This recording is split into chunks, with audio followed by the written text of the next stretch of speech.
Hello, I'm here today with Sophie Gower. Sophie, welcome, first of all.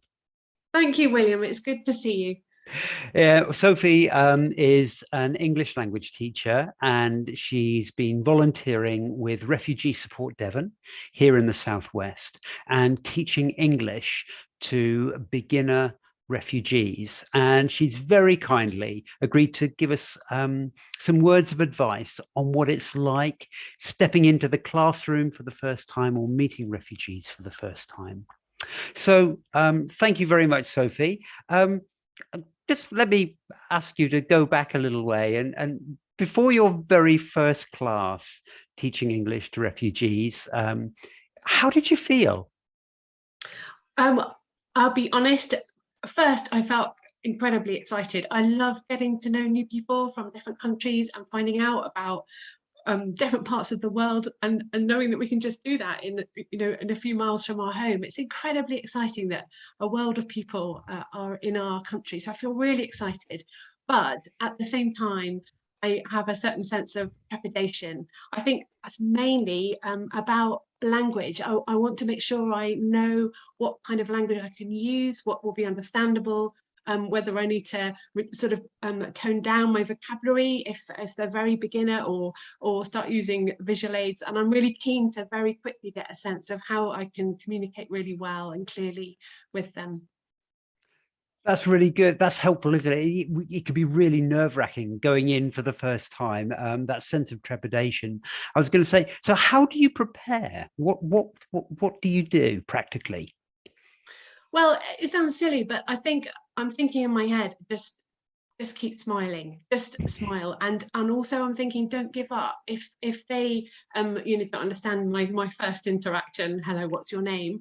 Don't panic, just keep going, find a different way to ask. Another really good tip is to get straight to some visual aids, and it's really handy to have your phone with you, find an emoticon or a picture of a country, but get straight to some pictures that will help communicate something at least, so that you can just establish a basic rapport. That's I think what I do first of all. That's really helpful advice. Yeah, getting off on the right foot, isn't it? And then finding that basis to get going. Yeah, I think that and those visual aids can be super helpful and supportive as well for people that don't understand or struggle to understand spoken English or written English. Yeah, so that's really helpful.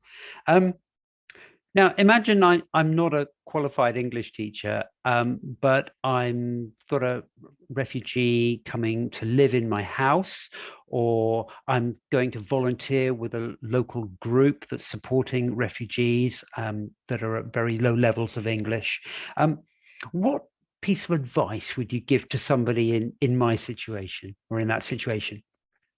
And I think there are a couple of things that strike me, and they're really simple things. I think the first thing is just move towards someone in conversation with love and be a home in conversation, be hospitable in conversation. So that picks up the thing about smiling again, but just realizing the import of someone not being at their home and not being able to be at that home for whatever reason, and for usually a very traumatic, catastrophic, chaotic reason. So being hospitable and loving in every way that you can, in your face, in your sticking with them when it's hard to communicate. I think that's the first thing I would say.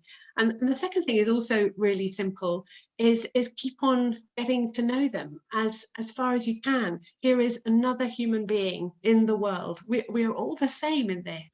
And so getting to know them and being willing to be known yourself, so giving information about yourself, as you go on in conversation, not having that kind of teacher student sort of distance, but just the coming alongside as one human person to another. So I think I'd say those two things: love and be a home in conversation, and get to know and be known, if that makes sense. So it's building a relationship.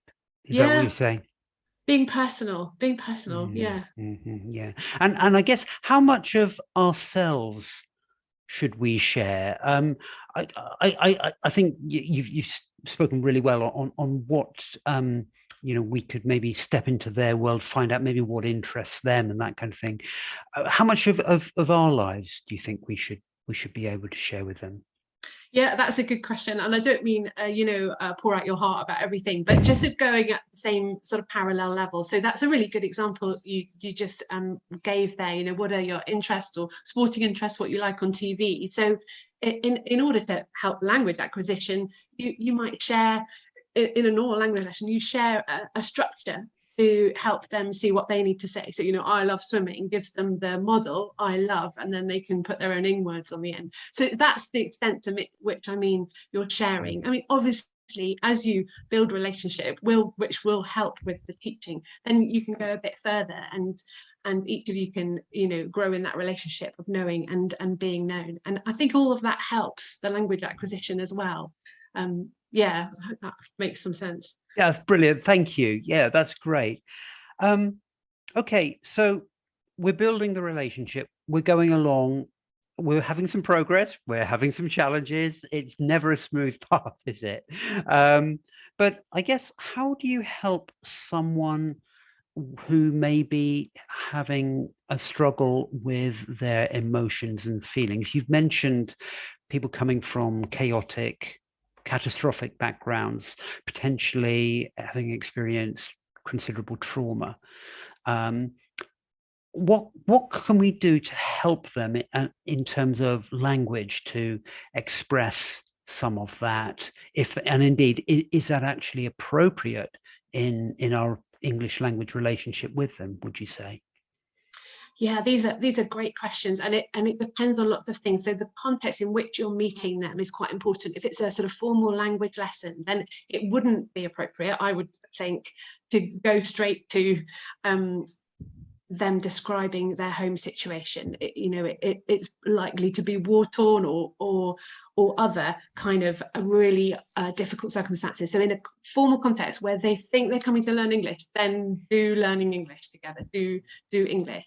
If it's a less formal context, then of course, again, it applies. Think about appropriacy, but also just be aware and sensitive to their own mood and their inclination to talk about things. And like all of us, everyone's different.